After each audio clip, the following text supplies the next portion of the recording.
망해가던 미국 레스토랑이 한국인 때문에 대박난 이유, 여러분은 우리나라의 배달음식 이용률이 세계 최고 수준이라는 사실을 아시나요? 전 세계인을 대상으로 실시한 설문조사에서 우리 한국인들은 60%가 배달음식 서비스를 사용한다고 밝혀 조사 대상 20개국 중 압도적으로 1위를 차지했습니다. 아마 1년에 한 번 이상 시켜먹는 사람들까지 포함하면 거의 90%에 육박하지 않을까 생각하는데요. 특히 팬데믹 때문에 재택근무가 활발하게 이루어졌을 때에는 아침, 점심, 저녁 모두를 배달음식만으로 해결하는 경우도 꽤 많았습니다. 이처럼 친숙하게 자리 잡은 우리의 배달 문화는 한국을 여행했던 외국인들이 부러워하는 여러 가지 요소들 중에 하나이기도 했는데요. 그런데 미국의 한 동네에서 망해가던 식당이 배달 서비스 때문에 대박이 났다고 해서 화제입니다. 오늘 소개해드릴 사연은 한국인을 직원으로 뽑은 순간 기적 같은 일들이 연이어 발생했다는 미국 남성의 경험담인데요. 어느 한국인의 열정 덕분에 망해가던 식당의 사장에서 이제는 체인점을 기획하고 있는 남부럽지 않은 사장이 되었다고 합니다. 안녕하세요. 저는 미국에 있는 한 작은 동네에 위치해 있지만 뉴욕에 사는 사람들까지도 찾아올 정도로 정말 잘 나가는 음식점의 사장입니다. 한때는 임대료조차 제대로 내지 못해 삼시세끼 중 한 끼만 때울 때가 있었지만 지금은 이전엔 상상도 못했던 비싼 레스토랑에서 와이프와 저녁도 즐길 만큼 여유로운 생활을 하고 있답니다. 그 모든 일의 지역은 바로 한 한국인 청년 때문인데요. 지금은 저와 함께 몇 년 동안 이 가게에서 중마고우로 일하고 있습니다. 그 이야기에 대해 꼭 사연을 적어보고 싶었어요. 우선 우리 가게가 다 쓰러져 가던 시절부터 말해야겠군요. 당시 별 볼 것도 없고 작은 음식점이었지만 제게는 그 무엇보다 소중한 것이었습니다. 어릴 때부터 스스로 운영하는 가게를 열어보는 게 소원이었거든요. 그러나 현실은 냉혹했습니다. 있는 돈 없는 돈 다 긁어 모아서 가게를 차렸지만 막상 눈앞에 닥친 현실은 제가 생각했던 것보다 훨씬 냉정하고 저를 봐주지 않았죠. 처음엔 매출이 있긴 했지만 이상하게 마진이 별로 남지 않았어요. 전 매출이 크든 작든 업종마다 마진 체계가 다르다는 것을 알지 못했거든요. 이전에 카페 운영을 해본 적이 있어 요식업 관련 경영이나 마케팅에는 자신이 있었는데 막상 시작을 해보니 요식업과 거리가 있더라고요. 또 개업하면서 은행 대출을 무리하게 끌어왔는데 수입은 영 좋지 못하고 거기에 이것저것 임대료랑 음식 특성상 높은 식재료비 때문에 늘 골머리를 앓았었습니다. 몇 달간의 매출 하락을 견딜 수 있는 자금력과 배짱이 없었죠. 사업이 궤도에 오르기 전까지 버틸 수 있는 자금력이 사실 주요 포인트인데 제가 생각했던 것보다 그 기간이 오래 지속되었거든요. 최소한의 사전 준비나 훈련 같은 것 없이 일을 벌이고 본 것도 또한 제 잘못이었고요. 예를 들어 오픈할 자리 입지는 어떤지, 이전에는 어떤 업종이 있었고, 왜 문을 닫았는지, 주변의 경쟁 업종 상황은 어떠한지, 상권 수요는 어떤지, 그리고 본인이 하려는 업종이 없다면 왜 없는지, 이런 최소한의 분석조차 없이 시작했습니다. 당시 전 그 과정을 생략했던 것을 정말 땅을 치고 후회했죠. 음식점인데 본질을 잘 챙기지 못했나? 하지만 그건 또 아니었습니다.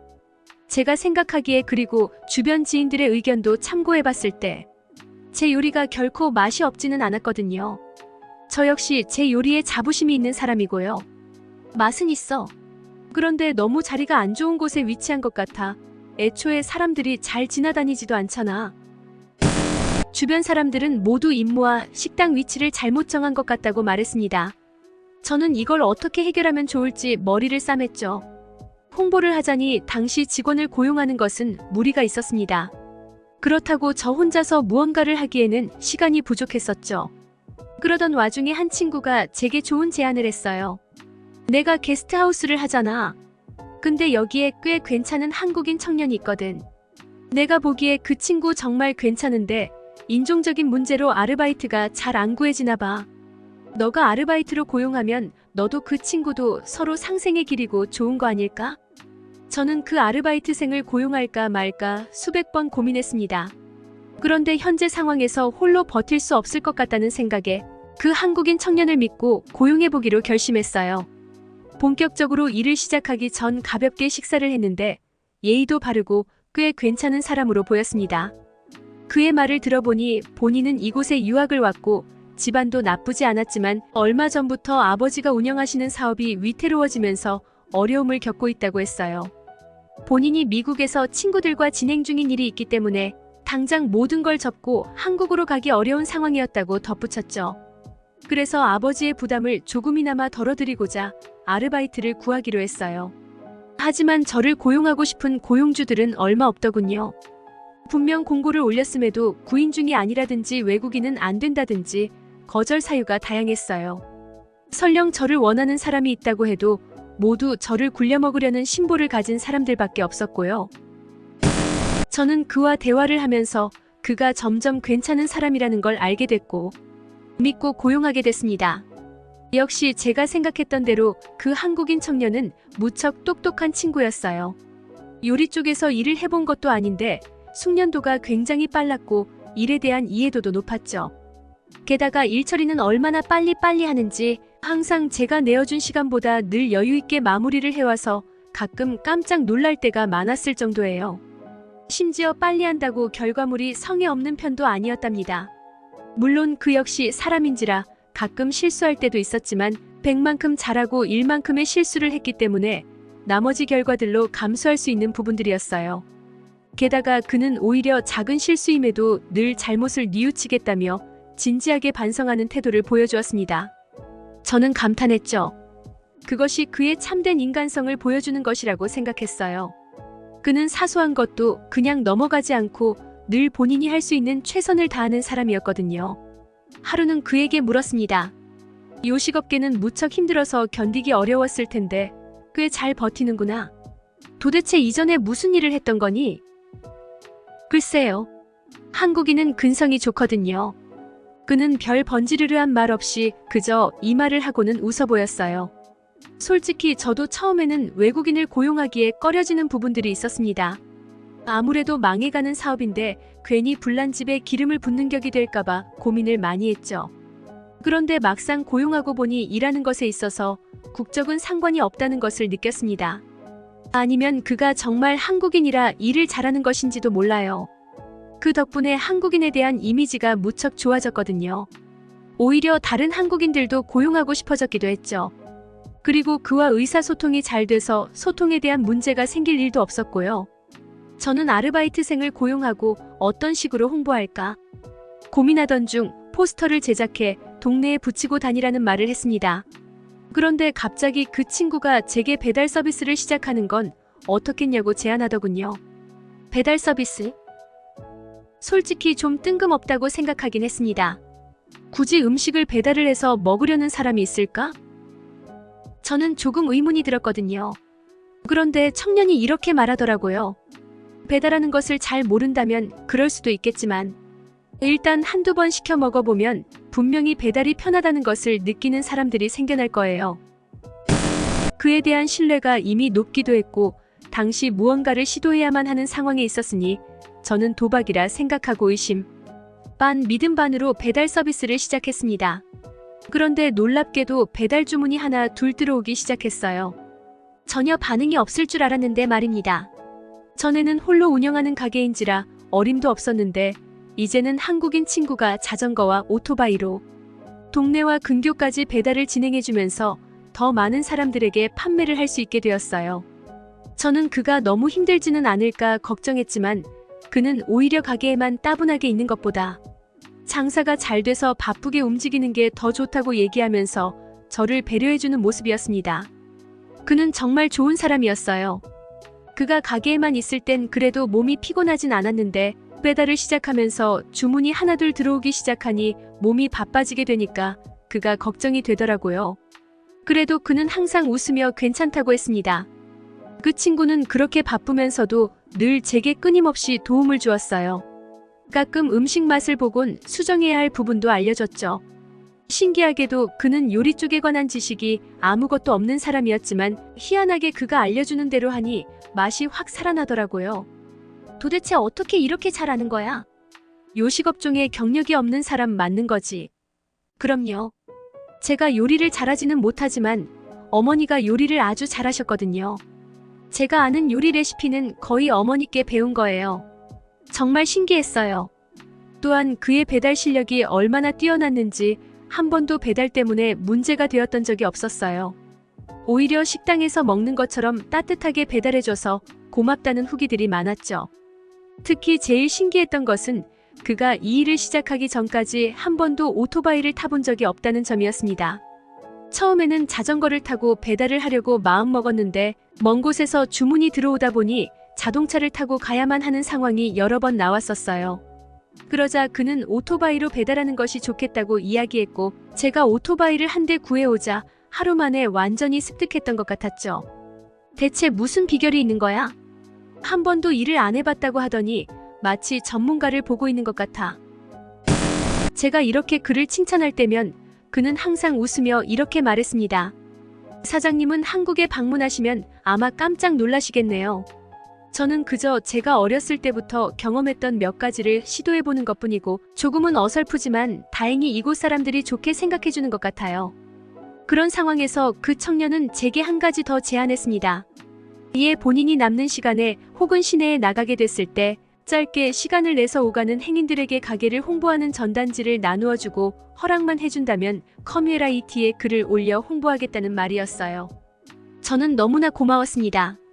솔직히 배달 서비스를 시작해도 마진이 남기는 했지만 그렇다고 가게가 완전히 성공했다는 수준은 아니었기 때문에 늘 어딘가 부족해 보인다는 생각이 들기는 했거든요. 청년이 직접 고생하면서 전단지를 나누어주고 인터넷에 글까지 올려주면서 가게를 찾는 손님들이 확실히 많아지기 시작했습니다.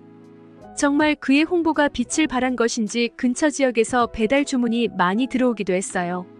저는 정말 그 덕분인지 궁금해서 찾아오는 손님들에게 여쭤보기도 했죠. 손님, 주문해 주셔서 감사합니다. 그런데 혹시 어떤 경로로 저희 가게에 오게 되신 건가요? 인터넷에 한 후기가 올라왔는데 맛에 대한 자세한 평가가 무척 인상 깊었거든요. 그래서 실제로 먹어보고 싶어서 왔어요. 역시 그 덕분이 맞았습니다. 전 도대체 그가 어떻게 글을 썼는지 잘 모르겠지만 그래도 확실히 그가 올린 글과 전단지, 홍보 덕분에 매출이 2배, 3배는 더 뛰었어요. 너무나 고마웠죠. 여기까지가 바로 우리 가게가 다시 일어설 수 있었던 과정입니다. 망해가던 식당에 들어온 한 한국인 청년 덕분에 제 가게는 완전히 기사회생하게 된 것이죠. 그는 요리 방법도 도움을 주었고 부탁하지 않은 배달 서비스에 커뮤니티 홍보까지 해주었으며 거리에서 직접 전단지까지 뿌리기도 했어요. 그 덕분에 망해가던 가게가 다시 살아나는 건 물론이고 그 전보다 10배에 가까운 매출을 내고 있죠. 이제는 너무 바빠져서 다른 직원들도 고용하고 있을 정도니까요. 그리고 저는 고민 끝에 그에게 정직원으로 함께 일할 것을 제안했습니다. 솔직히 그가 제 제안을 거절하진 않을까 많이 걱정했어요. 그가 며칠만 시간을 달라면서 고민하는 모습을 보였기 때문입니다. 그러나 그는 결국 그 제안을 승낙했어요. 솔직히 요식업계에 아는 건 없지만 이것도 언젠간 제 인생에 도움이 되겠지 하고 부딪혀본 거거든요. 그런데 생각보다 저의 적성에도 잘 맞아서 저도 꾸준히 한번 일해볼까 합니다. 제안 감사합니다, 사장님. 그는 정말 좋은 사람이에요. 그가 아니었더라면 지금쯤 제 가게 안에는 파리만 날아다니는 것도 아니고 아예 폭삭 망해버렸을 것이니까요. 그에게 너무 고맙습니다. 그리고 지금은 그와 함께 한식 레스토랑도 새로 열어볼 생각을 하고 있습니다. 그가 예전부터 농담인 듯 아닌 듯 한식 레스토랑을 하고 싶다고 이야기했었거든요. 다른 직원들도 구해놓은 상황이기 때문에 그의 능력을 가만히 놔두기에는 너무 아깝기도 하고요.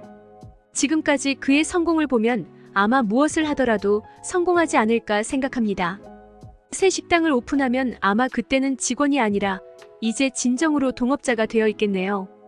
외국인들이 한국의 좋은 점들을 배워가려고 해도 쉽게 적용할 수 없는 이유는 한국인만의 끈기와 열정까지 배워갈 수 없기 때문인데요. 이렇게 한국인이 작정하고 최선을 다해 노력한다면 미국인들에게도 좋은 호응을 얻을 수 있다는 사실을 알 수 있었습니다. 한편 이 글에는 여러 외국인들이 댓글을 남기며 다양한 반응을 보여주었는데요. 과연 외국인들은 이 글을 읽고 어떤 반응을 보였을지 지금부터 함께 살펴보겠습니다. 외국인들의 댓글 반응입니다. 역시 한국인들의 일처리는 대단해.